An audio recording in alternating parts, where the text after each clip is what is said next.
আজ ঝড়ো ঝড়ো মুখরো বাদল দিনে জানি নে কিছুতে কেন যে মনও লাগে না। আজ ঝড়ো ঝড়ো মুখরো বাদল দিনে। এই বৃষ্টি ভেজা দিনে ভাবলাম আজকের ভিডিওটা একটু অন্যরকমভাবে শুরু করা যাক। এই রকম বৃষ্টি বাদলের দিনে যদি দুপুরবেলা গরম ভাতে ইলিশ মাছের একটু অন্যরকম রেসিপি হয় তাহলে কিন্তু ব্যাপারটা মন্দ হয় না। আজকের রেসিপি আম কাসুন্দে ইলিশ।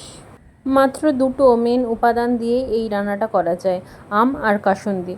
প্রথমেই কড়াইতে সর্ষের তেল দিয়ে দিতে হবে এবং তারপর নুন হলুদ মাখিয়ে রাখা মাছ কিছুক্ষণের জন্য ভেজে নিতে হবে।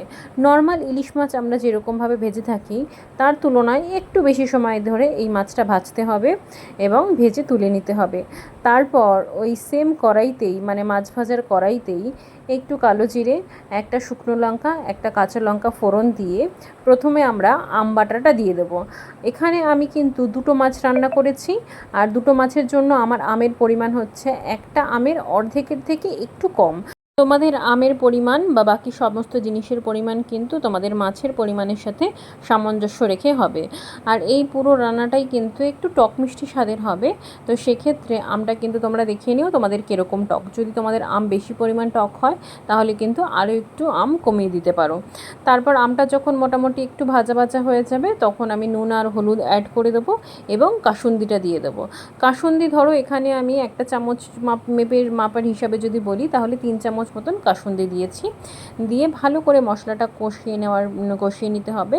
আর এর মধ্যে আমি একটু নুন আর চিনিও অ্যাড করেছি। আমার কাছে গুড় ছিল, মানে আমি গুড় ব্যবহার করেছি। তোমাদের কাছে চিনি থাকলে তোমরা সেটাও দিতে পারো।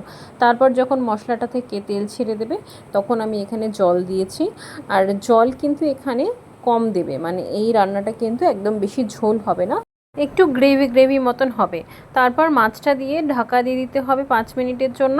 তারপর ঢাকনা খুললেই একদম রেডি আমাদের এই রান্না। এই রান্নাটা গরম ভাতের সাথে খেতে খুবই ভালো লাগে। এই ছিল আমার এই রেসিপির আজকের ফাইনাল লুক।